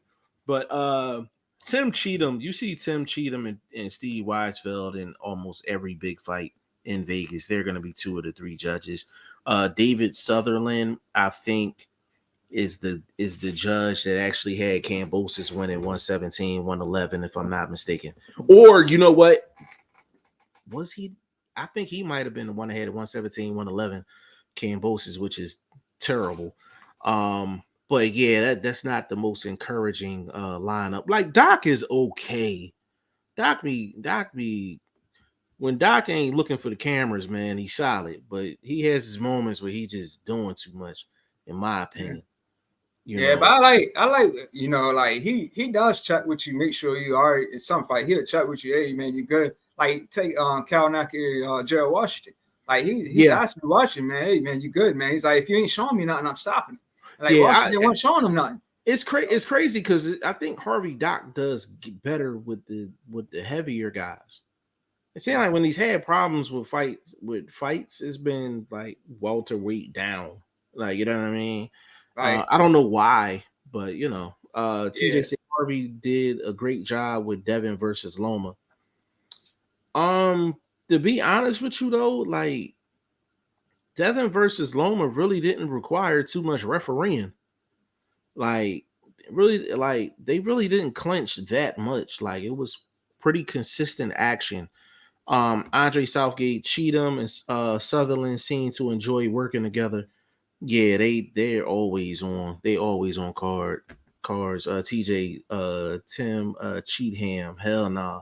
Yeah, Cheatham. Yeah, you know, judges don't get on the camera and all that, but yeah, Cheatham is definitely a name that shouldn't be in here. I would have vetoed that. I don't care if it's Spence or Crawford. I'd have vetoed him.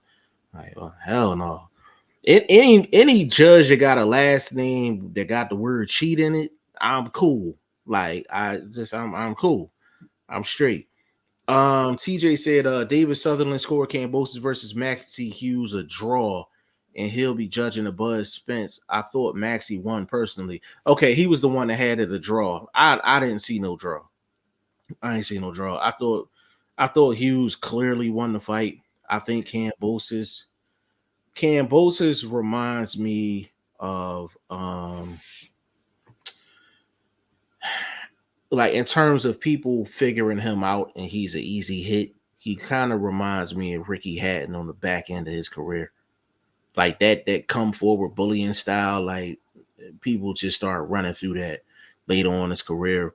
And I think Kambosos, like his style is not conducive to what's successful because people are really just picking him off. Even Tiafimo in parts of their fight, even though Kambosos won that fight, he was picking him off. You know, in that fight, Haney picked him off twice. Hughes was picking him off. Like he's starting to become a puzzle that's easy to figure out. You know what I'm saying? Andre Southgate said, TJ, I agree. Yeah, I'm saying like nobody, like from everything that I was reading, saying nobody's giving Cambosis that fight. Like everybody said he lost that fight. So. yeah. It kind of, in a sense, it kind of reminded me of like um Rolly's last fight. Like, even though he got the stoppage, but before that, everybody had him losing the fight. You know what I'm saying? Like, it was clear he was losing that fight. So, you know, yeah, I'm not a big fan of the judges, but they're gonna go with the ones with the most experience. So I get it. Harvey Doc, I'm not really pissed off at that choice, but you know, it's kind of like, who else are you gonna get? Like, we really have a shortage in quality referees, and I would have got the guy that make the funny faces and stuff, this the short bald head dude. Yeah. I forgot his name, but he mainly be in Is New it York Steve though. Willis? Steve Willis. I think Yeah, that's his name. that's my guy. To be honest with you, and it's not because of the facial expressions and all that. Like, I honestly think he's the best referee in the sport. Nothing really bad happens when he's in the ring. Like, he has control. Like, you know what I mean? I think he's the best referee in the sport. But yeah, like far as like Harvey Dot, I'm gonna say, man, I was there when Tank fought Nunes, you know, in Baltimore. Like I said, the man never touched the canvas, and you know, Dot didn't even give him a count. You know what I mean? You can see that Nunes, like you can see it in his face, man. Like he disagreed with that stoppage. But like Dot didn't even give him a count. I mean, Tank caught him with that big shot in the second round, he was going in for the kill. But I think you know, Dot could have at least gave him a count, man. Yeah, but see, that's a classic. I'm worried more about the referee than I am about the judge, because there's times in the fight, it's the house fighter that, I mean, if we're playing, if somebody not playing fair, they can be like, hey, listen, the second the B-side fighter get hurt, just wave it off. So now it's actually worse for a fighter to go on the rule now than it was in the past. In the past, a referee will let you go. You can be getting slapped all over the place. The referee gonna let it go. Now, you know, the rule guy can't even afford to get hurt. Rule guy can't even afford to get hurt in the fight. And I know that just from like personal experience in my own hometown. So, yeah, it's a tall task. Yeah, but like some referees, they can do a good job in one fight and be bad at another. Like who ref Fury and Wilder in the first one? Was it Oh, that was my man Jack Reese. And he's done bad in some other fights, right? Yeah, Jack Reese has been terrible in some fights, like absolutely terrible. And the thing that's crazy is people don't talk about it, but the fight that he refereed before Tyson Fury and Wilder won, the fight before that, there was a fight on I think it was on Fox, and I think it was one of the Ramos brothers, and they fought I forgot the name of the guy, but he was winning the fight. It was the last round, and he literally stopped that fight with like 3 seconds left on the clock. And nobody ever talks about that. Jack Reese was the one that actually stopped that fight. It was like 3 seconds left on the clock. And his explanation was, I didn't know how much time was left on the clock when I'm counting. I'm just evaluating. I'm like, but when you stop the fight, you're basically saying this fighter cannot continue under this circumstance. If there's 3 seconds left in the fight, there's no scenario where he can't continue because the bell about to ring. By the time he gets close to him, the fight's over. That's why people had such a problem with the Mildred Taylor fight. And he stopped it, and I was just like, there's no way he's not surviving because the clock's going to run out. That's the reason why he got criticism for that fight. So that's why he gave Fury the opportunity to actually get up. And people don't talk about that. Gotcha. People don't talk about that. And I think it was Ramos, and it was so bad, bro. They gave him Tony Harrison the next fight. The guy that got stopped with 3 seconds left. What was his name? See, now I gotta I gotta look that joint up though. Like, Yeah, yeah, but that's why that first fight got refereed like that. gotcha. Any other referee, like that's a stoppage. That's a stoppage. You Yeah, know what I'm saying? But Fury is very fortunate. You know what I'm saying? When he had yeah, the bad cut, that fight should have been stopped. facts. They let him roll with it.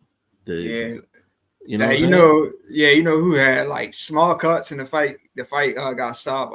Anthony Durrell. Anthony Durrell, I believe it was the mama's boy, Douglas. Dennis Mm-hmm. Douglas. Like he Mm-hmm. had like a small cut. You could barely see it, and they stopped the fight, and they went to the car. Durrell won. Yeah, it's Yep. crazy. Like I like you know what I'm saying? Like so Mhm. it's just wild how things play out just in boxing period. You know, it's crazy, but it's gonna be a real crazy ass fight come Saturday, and the discussion is going to be who's pound for pound number one, the winner of Saturday night or Nui, and it's going to be a lot of Shane said how he felt, but if Spence wins, they're gonna come for Shane neck. Spence fans gonna come for Shane neck, bro. Like you feel what I'm saying? And I'm like, people put an emphasis on multiple weight classes.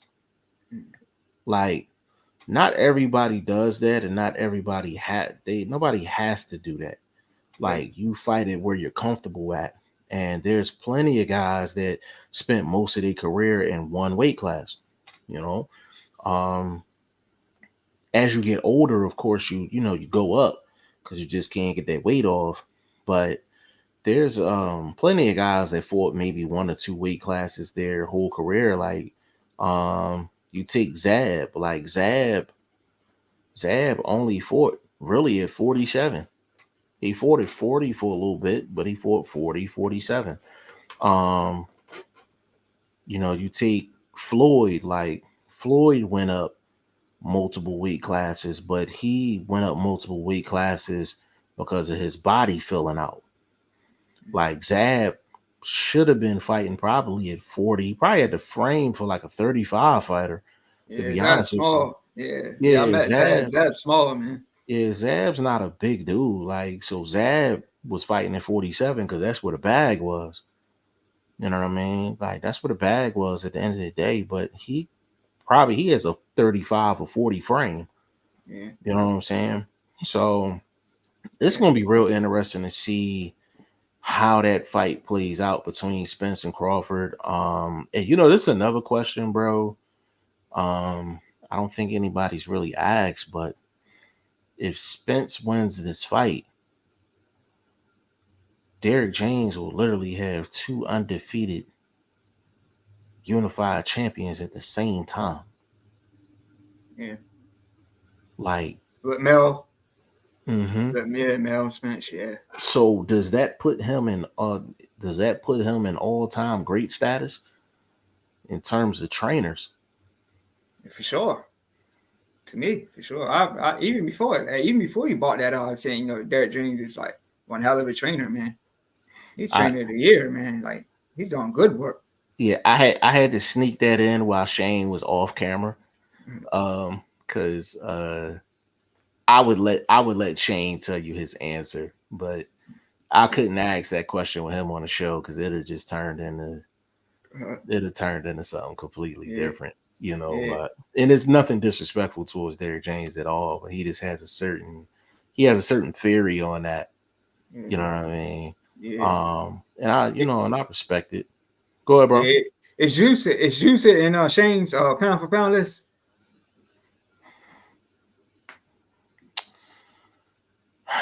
Um, I want to say yes, only because he's factoring in Usyk at cruiserweight as well. But I gotta ask him. I'm not 100% sure. That's a Mhm. great question. I'll have to ask him that Yeah, off camera. But that's a great question. But so if Bud wins, right, and it's in dominant fashion, and they don't do the rematch, where does Bud go from here if he wins this fight? Dominant fashion over Spence, no rematch. Man, that's a good question, man. Mel is busy, so if he went to the 154, can't be Mel. I mean, that can happen next year, but right now Mel is busy. I don't think he's going to fight Boots. Stan Honus is looking to fight Boots, from what I'm seeing. So it's not a lot of options, man. I know a lot of people were calling for Alexis Rocha at one point, but I ain't interested in that. I ain't trying to see. Yeah. I mean, if he wins, he's gonna have all the belts, but he's gonna need a challenger. So yeah, I don't know, man. Yeah, only Roach I respect is Freddie Roach. That's it. Anybody got a Roach in their name, I'm cool on that. Yeah. Like, you know what? I think the only option for Bud would be Mel at 54. So you got undisputed versus undisputed. That would be history made because Mel would be the only person to come off with 2 undefeated. You know what I'm saying? Like, yeah. And that's if Mel gets past Canelo. And but I don't think Mel belts is on the line though. Okay. So he would still be undisputed. Yeah, like I said, I was going to throw Virgil out there, but he's got way too many issues right now, way too many health issues. So I ain't gonna mention Virgil Ortiz. Right. Let me see. So TJ said, if Mel comes back down to 54, he has to fight Tim Tszyu. That's true, but if Bud comes knocking, then Zoo's gonna get another step aside check. You can take that to the bank. They're not gonna let Zoo get in the way of Bud and Mel. They'll give Tim Tszyu a preliminary fight, give him a 7-figure check, and tell him to go sit down somewhere. You know what I'm saying? Adrian, what's going on, bro? He said, Tim Tszyu in Australia. See, the thing about that, bro, is that Tim Tszyu doesn't have the pulling power to make Bud go to Australia. And neither does Mel wouldn't go out there either. You know what I mean? That's the problem. But that's why Tszyu needs a shot. Yeah. Who do you think Tszyu should take on next? I mean, you got Lubin, you got Brian Mendoza. If I'm him, I'm probably taking on a Mendoza. That's probably the safest fight for him. Lubin would definitely be a dog fight. If I was Tim Tszyu, I would say either Mendoza or like a J Rock. If he can get J Rock down to come back down to 54, I would say J Rock. But Mendoza's a solid choice though. Yeah, Adamas is 160, right? Adamas is 160, and Adamas and J Rock did fight at 160. Okay. Another option for him could be if he can get Ramos to come up from 47 and meet him in 54. I think that's another safe opportunity for him as well. Like Tim Tszyu don't want to have a Fundora situation. You know what I mean? Got my guy Vlog stepping up in the joint. What's up, big dog? Mic check. What's good with you? What's up with you, bro? Salute. Man, hot, tired. Just got off the job. Appreciate y'all, man. How the convo going? Everything straight, man. We who you got, bro? Cooking. Spencer. Who you got, bro? Spencer Bud, bro. Talk to me. I got Spence. Okay. I got Spence for political reasons. And political reasons mostly. So I'll put it to you like that. All right, give me boxing. Take the politics out of it because I know what politics you're talking about. Just straight boxing, who you got winning? I think Spence can win it just because he's rugged. You know what I mean? He don't have to you know, he won't have to like search for Bud. Like Bud is not like super foot swifty where he gonna be doing all that running around. Now the pivot game, I think he might have to worry about. But even at this stage in Bud's career, he's not crazy pivoting like that. You know what I mean? As much like the pivot that I'm talking about that Porter was putting on him. Now that was rough for him to deal with. You know what I mean? But I think Bud may try it. But you know, hopefully them dudes did some coaching and able to deal with that because it frustrated him a little bit. And Porter was able to get off. That's to me, that's what kept that fight close. Porter pivoting and getting off first. Yeah, and nobody fights like Porter. Like Porter's just like. I mean, but Bud can pivot. That's what I mean. Like you know how Bud can pivot, get a counter shot off that can hurt, be stingy. Mm-hmm. Well, the thing with Porter is it's the amount of times he pivots. Like he pivots sometimes and it ain't even fucking necessary. You know what I mean? Like he was just pivoting like crazy. But in that fight, yeah, I know that, but I'm just saying, you know how you can learn something that another opponent was successful at, and you're such a student of the game, like a Boots, like a Crawford, like a Mayweather, and you can incorporate that because it'll work for this fight, not something that you know you make part of who you are. That's who Porter is. But I'm saying Bud is a pivoter because he can box, and he has done it. You know what I mean? He did it on Mean Machine. I believe he did it against the boy that just lost here recently and shit. What's his name? Pivel or something. Not Bivel. What's the other? Postal. Something. Postal. Yeah, Postal. Yeah, he did the little pivot move on Postal a couple times and got nice little counter shots off. That's what I'm leery of. But Spence has such a high guard that, you know what I mean? It'll have to be the quickest, cleanest shot to really get through. So hopefully, you know what I mean? I just think it's gonna be a chess match, and I don't think Spence has really no advantage outside of the political setting. And I think that advantage is so strong, it's worth betting on. And you subject to double up. Spence he just dropped down to 114, plus 114. So it's a double up. You put a unit on it. Yeah, it's going down. Yeah, it was started in the 20s. Like, I think 22 is the highest I saw, plus 122, and it's all the way down to plus 114. That's dropping. Shit, damn near by fight night they might be minus. Yeah, I seen Spence was as high as plus 145, bro. Plus, okay. See, that was early. Yeah. Crawford is the favorite. Yeah, no doubt. But people got to understand boxing has politics in it. You understand what I'm saying? You gotta be able to read the tea leaves to a certain extent. And when you get folks talking about questioning rematch clauses and things like that, sound like a lot of politics in the game, and they don't want to play with dude.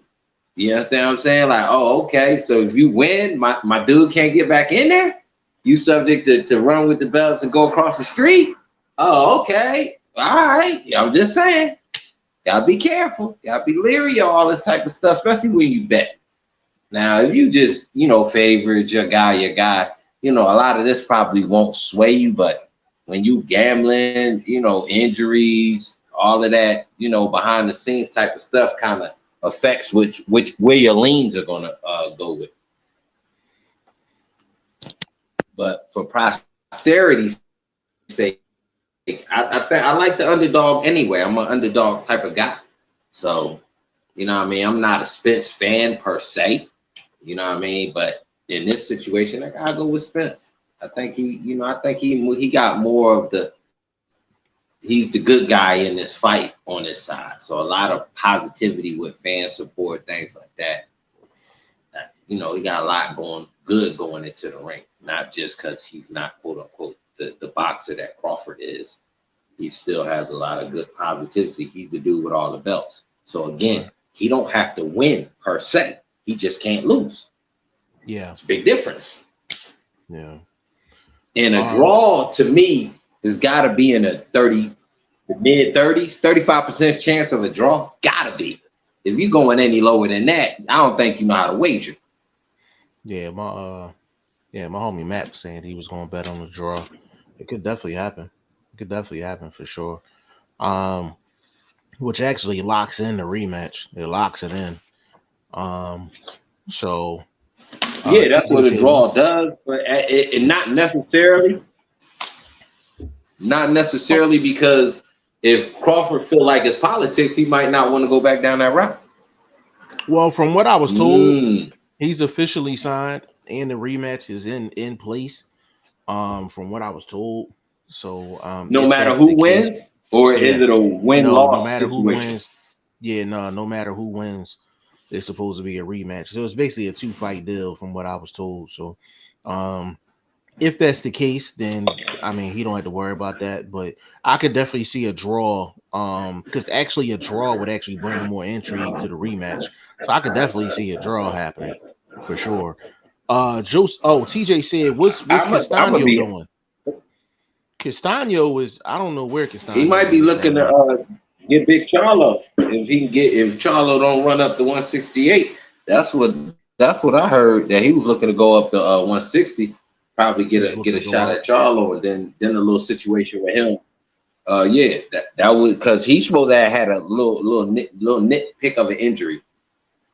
Yeah. So he had, you know what I mean, supposed to use that time, put on the weight, heal up, and go back in and challenge Charlo. You know what I mean? Which would make sense. Former 154 champ going up to 160, challenging the champ. You know what I mean? It's a promotional fight.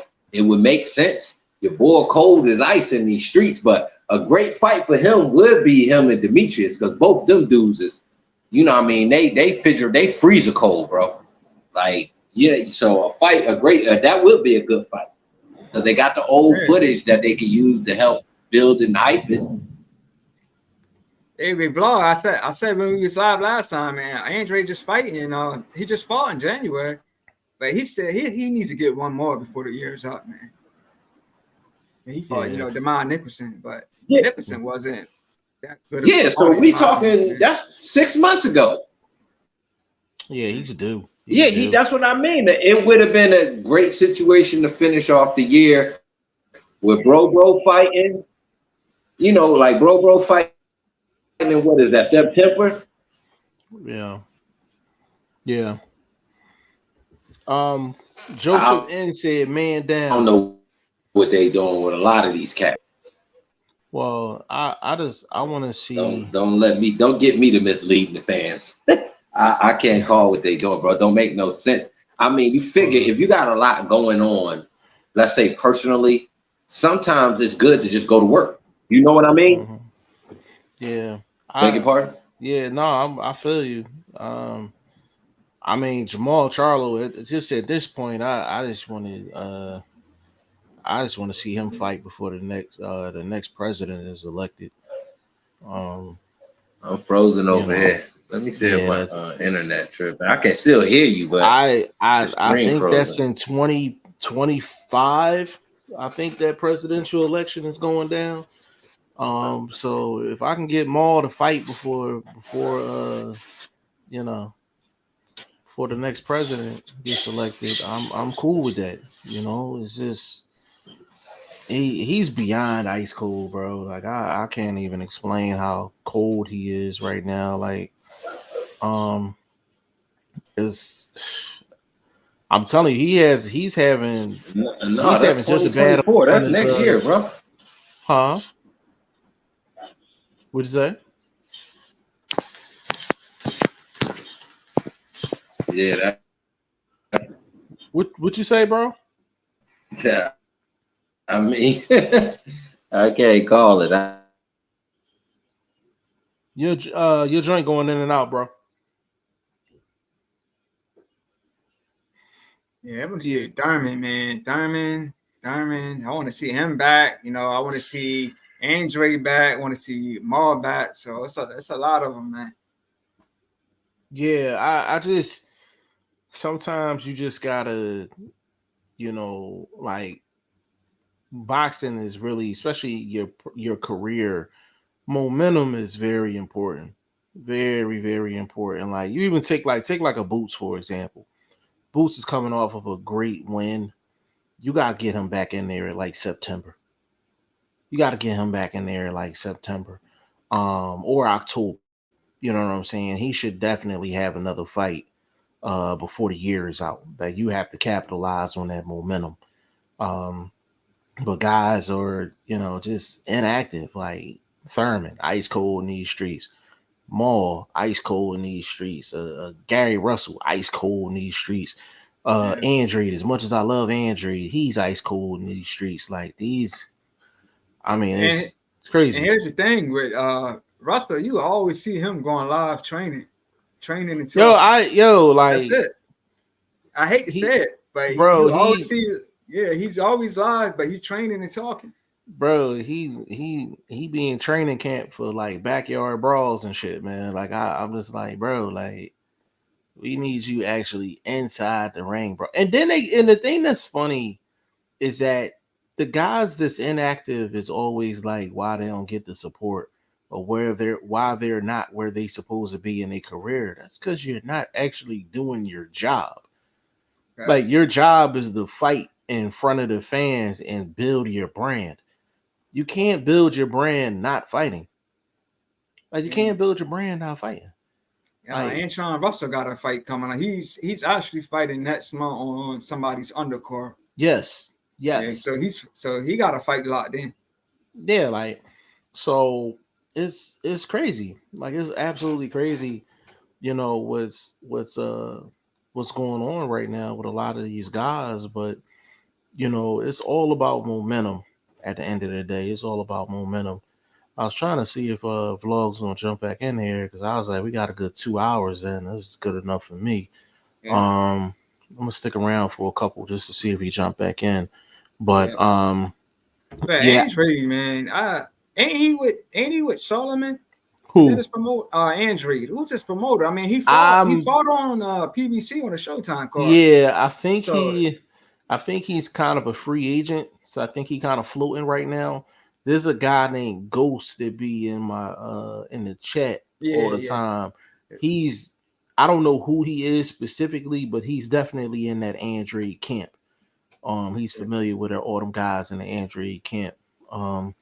So they like Andre always gets and it just always falls apart.